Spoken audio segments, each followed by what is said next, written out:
We need like a special thumbnail for. No, wait, no, that's a spoiler. We can't let them know. Just put a smiley face on the silhouette on the thumbnail. Or like a really clickbaity title, like Tipsy effing digs this episode. No.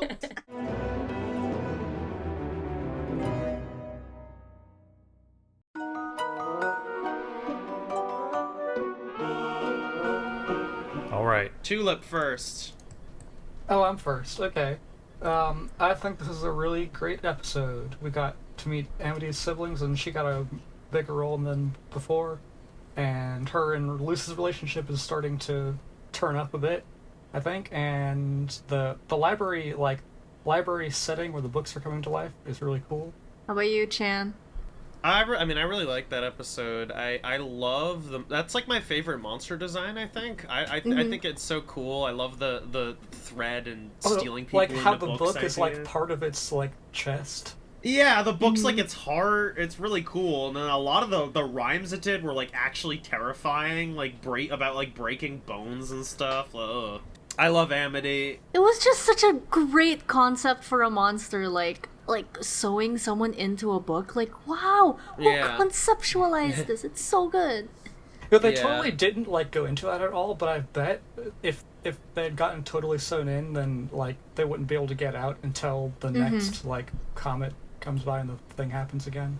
I wouldn't know if it's like the next comet, but I do think like they will be stuck. Like, it's because they're part of the book now, right? So it's like they can only be out when the book is open, but that effect stops at the end of the night. Yeah, I think the library had a lot of creative designs. I don't like the subplot very much. I don't see why they have to do that. You know what I mean? Like, it was fine. It was funny, but like... Wait, what subplot? The baby one? Yeah, I don't know. They just, like, had that, and I'm like, it didn't add much to it for me. Like, it was funny enough, though. How dare you? I love Ida, and I love seeing her, like, get maternal instincts, especially since I just want the found family trope with Ida and Luz and King. So, like, I ate it up. I will comment again on my issue with a lot of their writing style, where the siblings, like, he's like, says no trespassing. I'm allergic to the rules. I'm like, whoa, he's a bad boy. And he, like, you know, like, it's just so on the nose.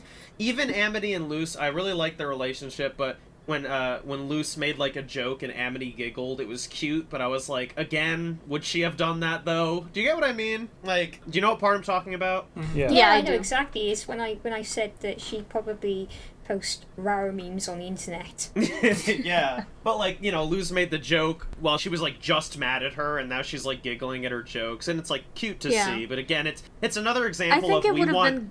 Oh, sorry, continue. I was gonna say it's another example if they clearly had that written, like, we want them to kind of have a good moment together and we want them to be closer, so they kind of wrote that but didn't exactly make it happen too naturally. But I think it happened, like, decently naturally. Other than that in the episode, like, I love the fact that she reads to little kids and that she has her hideout and her diary is just, she's great.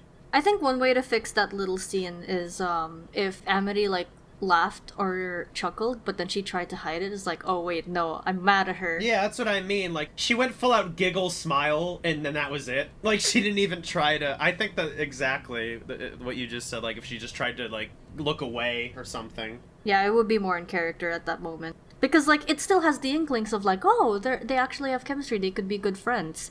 But, like, Amity still is conflicted with her read on Luz. I like the plot with the teens in this one, how at first they seem cool, but then, you know, they end up going too far and, like, hurting Amity. And, like, but the thing I don't like about it is how when Amity actually showed up in the episode, it was like a misunderstanding plot. Like, she thought that, you know, Luz was, you know, like, if she had just been there a few seconds earlier, she would have heard Luz saying, no, we should put this away and not do this bad thing we're doing. Didn't love that part of it. I guess I think it's a case of Amity's, like, every time I meet this girl, she's doing something to, like, mess with me. Embarrass me. I will say this before I forget, I do really like the last line Amity says, where she's just like, I haven't been nice to you either, I'll think on that. Instead of being like, she could have kept going like, I haven't been nice to you either. You're actually really nice, and I think we should be friends. She just said, I'll think on that, and left, and I was like, that is good. I like that a lot. Yeah, anyway, other people can talk now. How about you, Nick? I can't really think of what to say because I have a lot of positive to say. This was the first time for the whole show where I just sat back the whole episode and I was smiling the whole time and I loved every second of it. I agree with what you guys are saying, some of the writing stuff.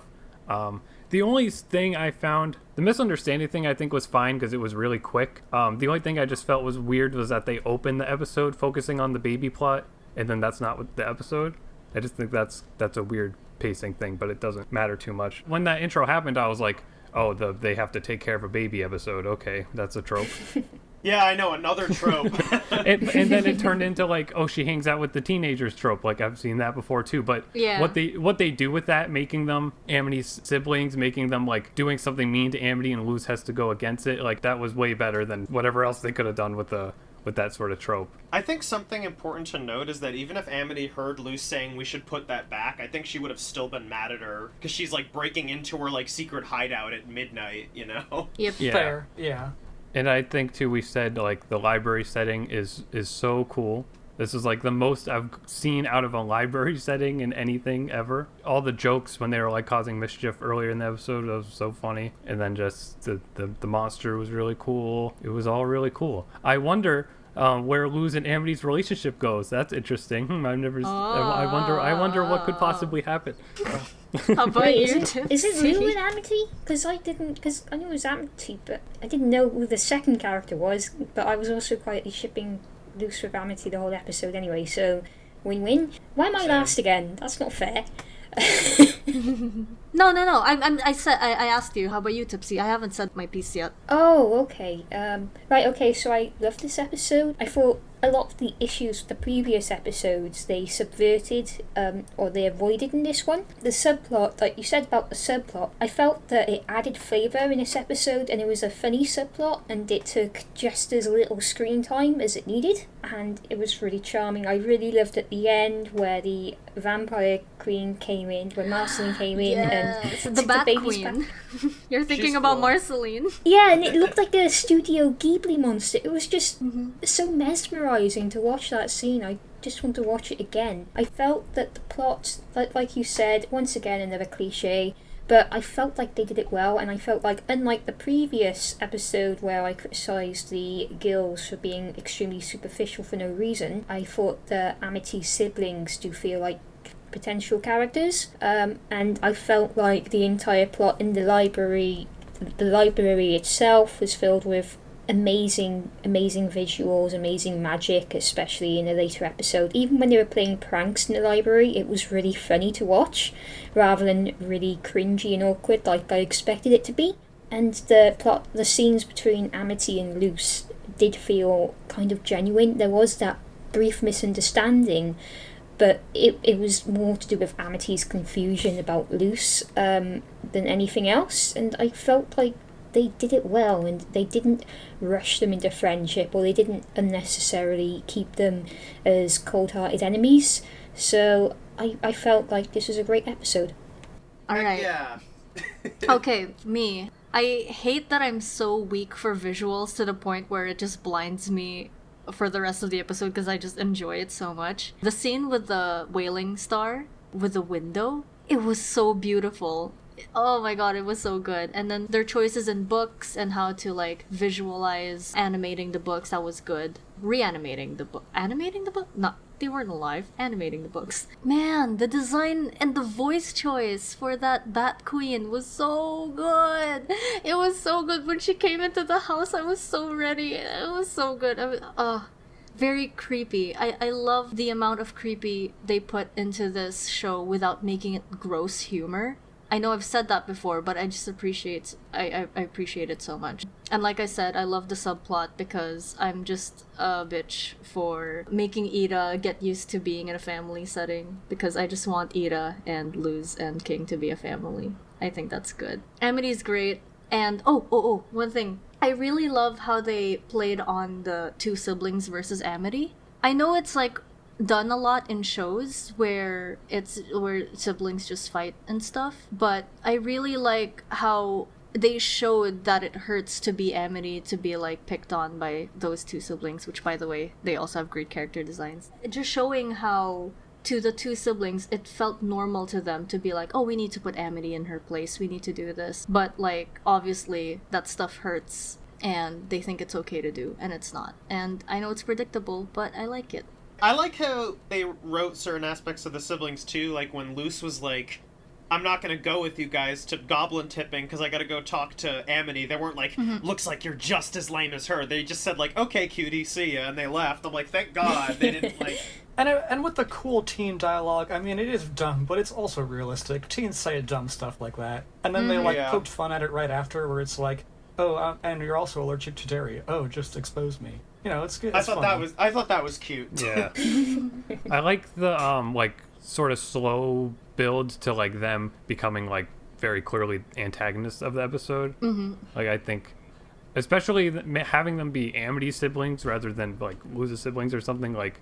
Having them be the side character siblings makes Amity have way more depth, because you could think about how her whole family situation is, and that's why she would act the way that she does in the other episodes and stuff. Yeah, that's why I love it. You know that scene when she said she called a teacher mom again? That was hilarious. That's adorable because she really looks up to her teachers and doesn't want to disappoint them. I'm also wondering, does she have a mother? Yeah, when I first saw this episode, I was trying to remember what she said there, because I thought that was, like, some weird reveal or something, where, like, her mom left her or something. Not for me, I didn't read it like that, because, like, children calling their teachers mom or dad by accident is, like, so normal. It's such a universal experience. And I just read it as, like, oh, Amity did this normal, embarrassing kid thing that everyone experiences. That's how I read it as. But agreeing with Nick, where I just appreciate them showing the siblings, because it really shows, like, Amity's frustration of, like, man, only I can see their imperfections. Why does everyone think they're perfect? It's good. I think that's good.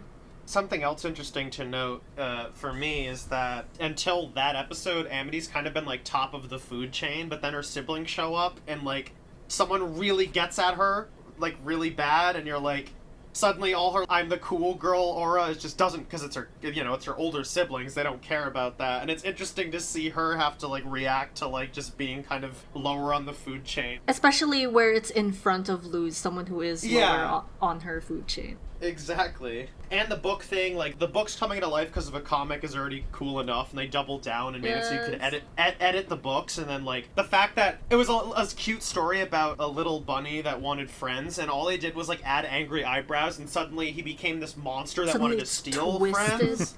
Yeah, he wanted to steal the friends. And claws. They also added claws.